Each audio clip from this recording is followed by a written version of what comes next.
Hey everybody, Deborah from Very Best Little Hair House here, and today I wanted to take a minute, make a short video with the answer to a question I get asked in the shop a lot, and that is, how long should a wig last?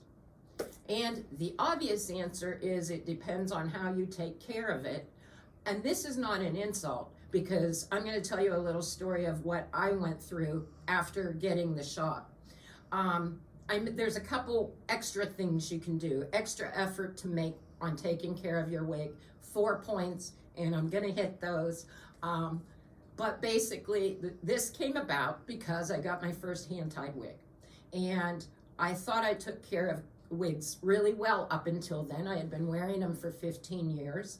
But when I got the hand-tied one, I guess maybe because it was more expensive, it was like a thing, which by the way, it's worth every penny. I have another video on why you should get a hand-tied wig. You can find it on the YouTube.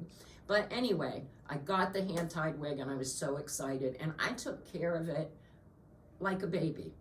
A couple things that I did. Number one, avoid friction. Anywhere where your wig rubs, it's going to cause that frizziness, and no matter what synthetic you get, and to an extent human hair, it's gonna happen. So one of the ways you can do that is to prevent it. Now, I like longer length wigs, as I've been wearing recently, but one of the tricks I learned is to clip it up out of the way. When you do that, it won't swing on your collars and you're decreasing the movement. Then I noticed when I wear it down, and this sounds simple, but it really has helped, I keep the length to the front and keep it from moving a whole lot. That's going to save you, I noticed, wear and tear quite a bit just by taking those actions. The next thing is how I comb it. I started to carry a comb in my back pocket, a wide tooth one. This one is perfect. We give one to everybody that comes for a consultation. And during the day, when I go to the bathroom or whatever, I would just take the comb and preemptively comb it. You want to try and prevent tangles from happening, and that is a major, major help in doing that. The other thing you want to be careful on combing is your hand-tied areas or your lace fronts. Be gentle, and I noticed, because I started combing it a lot better, and I noticed they stayed a lot better.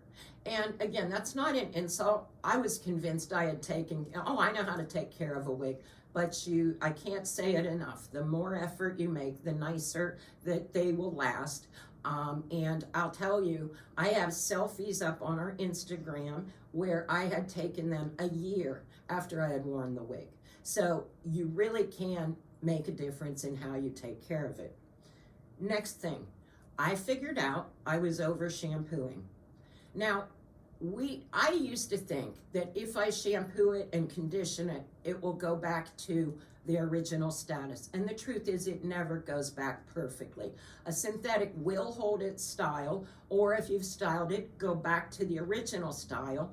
But don't make the mistake of thinking a shampoo is going to be that much of a restorative. I found that the wear and tear, what I avoided, when I avoided wear and tear by shampooing less, seemed like they also lasted quite a bit longer. Now, there are people, you'll hear different schools of thought all day long about whether you should wash a wig or not. I say give this a try and do whatever works for you. But I have found that the less I shampoo a wig, the more I keep it like new, the longer it lasts. The other thing you can do with that, instead of using sprays on your wigs to style, I put water in a non-aerosol bottle. And I started to use that to like train my lace fronts with the little circles, or spray it flat, help it dry. Water will help you train your wig and it won't leave any residue. There's lots of wig conditioners and spray things that you can find out there. And yeah, they made my wigs look great, but I couldn't get a comb through it, later that day. So if you're using wig sprays trying to keep it new, use those very carefully. I'm very sparing with any chemicals I use on mine, and it really does make an effort in it looking pretty good. And the last tip, which is obvious, but I'm here to tell you it makes a difference, is alternate your wear. When you get a wig that works for you, once you know that, try and get a second one just like it so that you can alternate the wear. Another thing that I did was I would choose a wig, length and color the same, but I'd get a wavy one for some days and a straight one for others. And I did that during my past life of a registered nursing career when I had to be ready for 12-hour shifts all the time. So people just thought I did my hair differently every day. And if you like that tip, that is one of the things that I explain in the book. We have a book out now. It's called Too Much Hair. You can find a link to it on our new updated website by going to, I think, the second page, but you'll find the book there. Click on it. It'll take you to Amazon. It is not an encyclopedia, but what I put in here is pretty much what we hit on a 1-hour consultation here. It's the type of thing I wish I had had available to me 18 years ago when the alopecia started and I had nobody to ask. I didn't know where to get a wig or a topper. I kind of explained the basics of what you need to know. I have anxiety really bad, just general anxiety. So I've learned a lot of tricks to help with that. And you'll find more about those in like our blogs or our other videos. And we're gonna try and do more videos now because we have somebody doing our social media. So that frees up a little time. If you have a question you'd like answered, couple ways to do it. On our website, you can mail it to me on the contact form. You could also join the Wise Wig group, which is on Facebook, and it's associated with our page. I think you can, I'm not tech savvy, but I guess if you go to our page, you'll find it. You should find our Facebook through the website. So if you can find the website, click around, you should find a way to get there.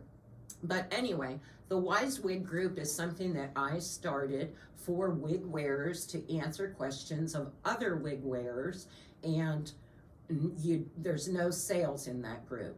A lot of the groups when I first joined, when I first opened the store, a lot of people are selling wigs and what have you. I wanted to create a safe place where you could get a reliable answer. There's not always reliable information on YouTube, so it's best to check with somebody that wears wigs and has experience. So you might want to check that out. Check out our page, check out the book, and if you have a subject for a video you'd like to see, email me. Until next time, thanks.